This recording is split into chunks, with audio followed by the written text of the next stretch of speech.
নম্রতা, আপনার ভদ্রতা, আপনার আদর, আপনার মায়া, আপনার ব্যবহার দেখে আমি বেলাল সাক্ষী দিলাম আপনি দুনিয়ার সাধারণ মানুষ নন, আপনি হচ্ছেন আল্লাহর পয়গম্বর, এর মধ্যে কোনো সন্দেহ নাই। এই মক্কার যেই কাফেরেরা আপনার নামে মিথ্যা কথা বলে তারাই হচ্ছে মিথ্যাবাদী, তারাই হচ্ছে ধোঁকাবাজ, আপনি হচ্ছেন আল্লাহর নবী, এতে কোনো সন্দেহ নাই। আমি আপনার হাত ধরে বললাম আপনি এই মুহূর্তে আমাকে কালেমা পড়ে মুসলমান বানায়া দেন। আল্লাহু আকবার। হযরত বেলাল কালেমা পড়ে মুসলমান হয়ে গেলেন। সেই সময় থেকে হযরত বেলাল ইসলাম গ্রহণ করলেন।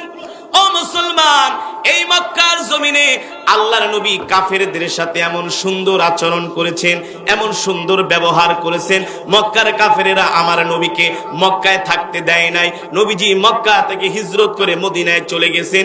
শেষ পর্যন্ত মক্কার কাফেরদের মাঝে ঝগড়া লেগে গেছে।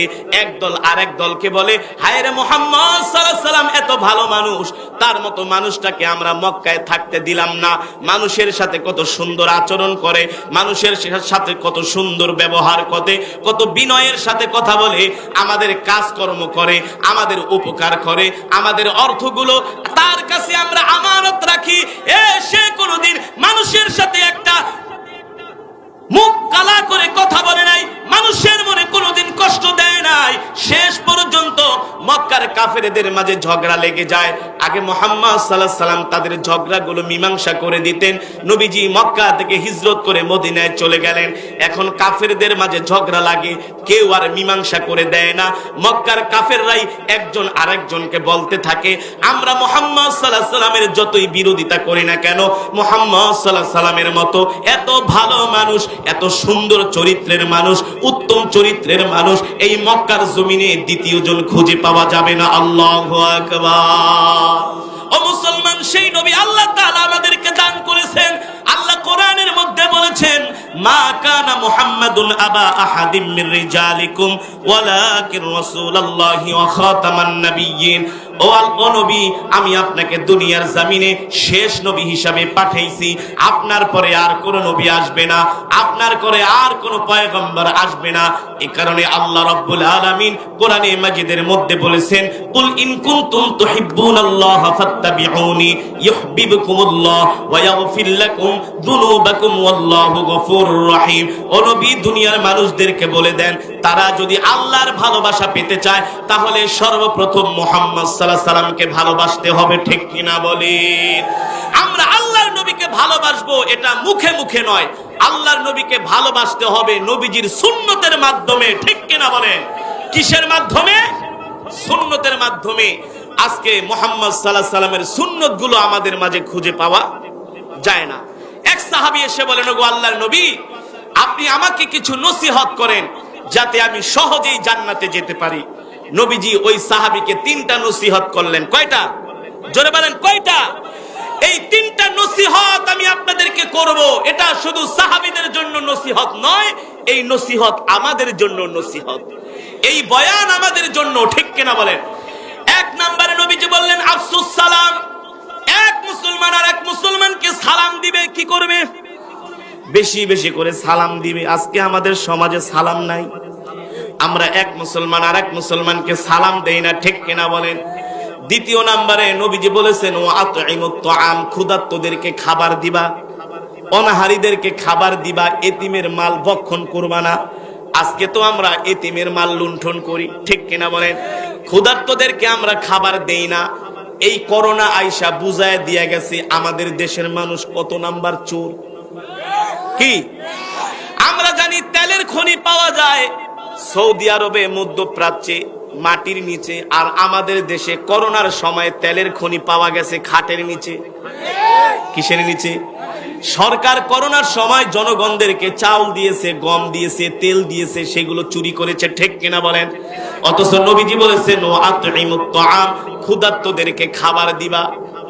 3 নম্বরে নবীজি বলেছেন, সাল্লু বিল্লাইলি ওয়ান নাসি নিয়াম। রাতের বেলা মানুষ যখন ঘুমায় থাকে, গভীর রাতে ওইটা কিছু নামাজ পড়বা, কয়েক রাকাত নামাজ পড়বা। গভীর রাতে ওইটা যদি তাহাজ্জুদের নামাজ পড়তে পারো, মানুষকে সালাম দিতে পারো, ক্ষুধার্তদেরকে খাওয়াতে পারো, এই তিনটা আমল যদি করা যায় আল্লাহ তাআলা বিনা হিসাবে জান্নাতের ফয়সালা করে দিবে। ঠিক কিনা বলেন? নবীজির কাছে যে এক সাহাবী বিচার দিয়েছেন, ওগো নবী, এই মুগীরা আপনাকে গালি দিয়েছে।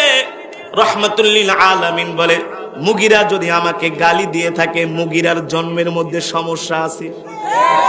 মুগীরা চেতা পুরা ফায়ার।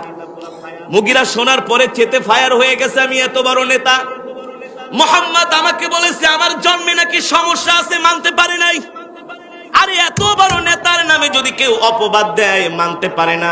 মুগীরাও ছিলেন কুরাইশদের নেতা। কি ছিলেন?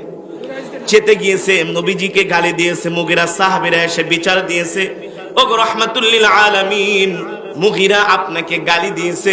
রাহমাতুল লিল আলামিন বলে, মুগীরার জন্মের ঠিক নাই, ওর জন্মে সমস্যা আছে। মুগীরা দৌড়ে বাড়িতে চলে গেছে।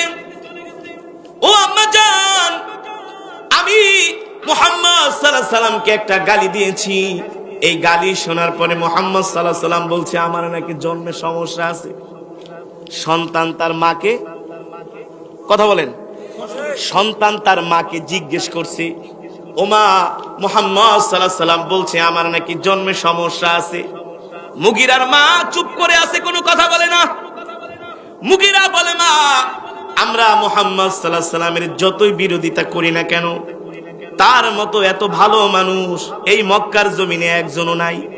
আর মুহাম্মদ সাল্লাল্লাহু আলাইহি সাল্লাম কোনো কথা, সে মিথ্যা কথা বলে না, তার জবান থেকে কোনোদিন স্লিপ কেটেও একটা মিথ্যা কথা। যেহেতু মুহাম্মদ সাল্লাল্লাহু আলাইহি সাল্লাম বলেছে আমার জন্মে সমস্যা আছে, মা সত্যি করে বলেন আমার জন্মে সমস্যা আছে কিনা। মুগীরার মা অনেকক্ষণ চুপ করে আছে।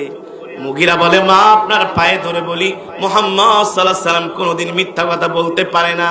অনেকক্ষণ চুপ করে থাকার পরে মুগীরার মা মুগীরাকে বলতেছে, এ মুগীরা, মুহাম্মদ সাল্লাল্লাহু আলাইহি সাল্লাম যেটা বলেছে তার কথা 100% সত্যি।